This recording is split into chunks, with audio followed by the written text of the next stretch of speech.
বন্ধ করো, এই সকল আলো কুচুলো সব বন্ধ করো। সবাই এই চম্পুরির করাপ্টেড মেম্বার। খুব ভালো নাকি নাটকটা? সবই মায়া, বুঝলে? মায়া। কি রে সুধীর ভাই মনে হচ্ছে? কতদিন পর দেখা, ওই কি যেন বলছিলে মায়া নাকি? বলি তার খবর কি? আজকাল তো তাদেরই সময়, সবাই বড় বড় ইউটিউবার।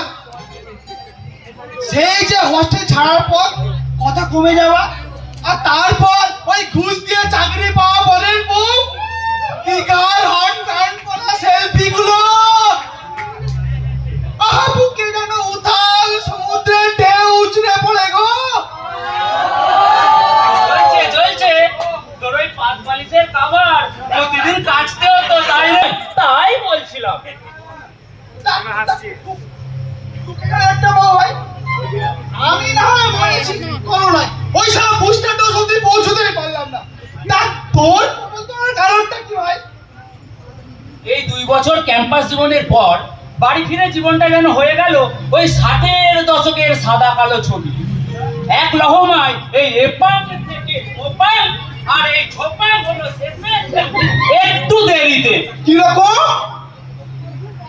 ক্যাম্পাসে রাজলীলা সাঙ্গ করে বাড়ি ফেরার পর গ্রামের এক সুইট 16-এর প্রেমে পড়লাম।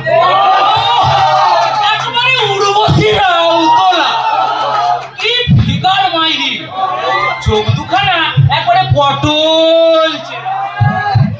কি লাউ তোলা? লাউ করতে গেল ভাই?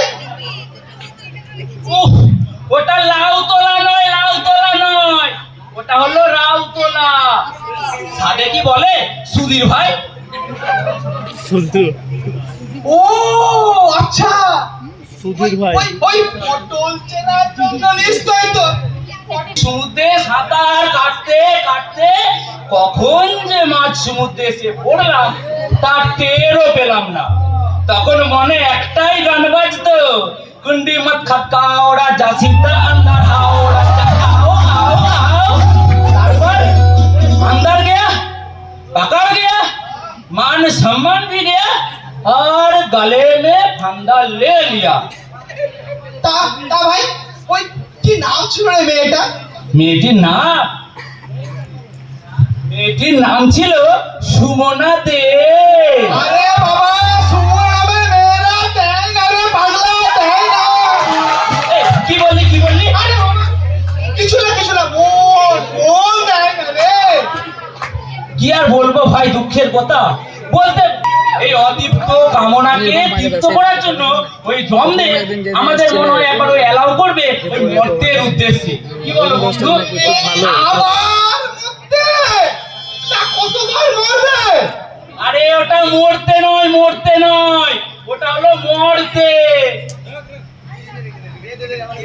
আচ্ছা, আমি যদি সুধীর ভাই হই, তা তুই কার ভাই? ওই নাচু দে না ওই পাঁচু দে? না, সুমনার দাদার নামটি ছিল লেচু দে। সমস্ত তারাবাদ বিপ্লবীরা এখন তারাবাদ জিন্দাবাদ, মেডিকেল মোড় জিন্দাবাদ, গোলাপবাগ ক্যাম্পাস জিন্দাবাদ। সালা কোথায় এলাম? চারিদিক যে অন্ধকার। তারাবাগের জয়ধ্বনি শুনছি মনে হচ্ছে না? চিন্তা তো। আরে এইরকম তারাবাদ বিপ্লবীদের রবীন্দ্র আসলে একজনই ছিল, সেই শালাই তো মনে হচ্ছে। এ তো বিপ্লব। হ্যাঁ ঠিক আছে।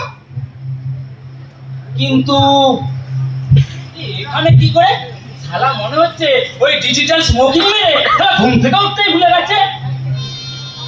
ভাই, এটা এসএসকেএম হসপিটাল নয়, এখানে এত অ্যাক্টিং করতে এসো না। বিপ্লব দীর্ঘজীবী হোক। ভাই, তুই জানিস তো আমি পেশায় কি ছিলাম? হ্যাঁ, হঠাৎ ছাড়ার পর খবর পেয়েছিলাম তুই নাকি রাজনীতিক হয়েছিস, মানে অনেক বড় রাজনীতিক হচ্ছে শুনেছিলাম। তাহলে বল, অ্যাক্টিংটা আমার রক্তে কিনা? আর বলতে আজকাল এই হাসপাতালগুলো তো তোদের অবসর বিনোদনের জায়গা হয়ে উঠেছে। ওই একান্তে এসি রুমে বসে চিনিয়া মিনিয়া নিয়ে দেখা, এই তো হচ্ছে। বুঝিস যখন আচ্ছা বকছিস কেন? দেখবি বদুর রায় মানে সিগন্যাল চালান করে দেবো। সারা বুঝবি ঠেলা। সব ছাড়, বহুদিন পর দেখা হলো। শোন, রাজনীতি বালখিনের কাজ নয় রে পাগলা, এর জন্য চাই ওই পরিবারতন্ত্রের সাপোর্ট। ছাড় ওসব কথা, তা তুই এখানে কি করে ভাই? কেন তোদের ওই প্রধানমন্ত্রীর দেয়া 15 লাখ টাকা ব্যাংকে এফডি করে উন্নয়নের সবুজ সাথী সাইকেলে চলে? রেগে যাচ্ছিস কেন? বল বল ভাই, তা কেমন আছিস? বাড়ির সব কেমন আছে?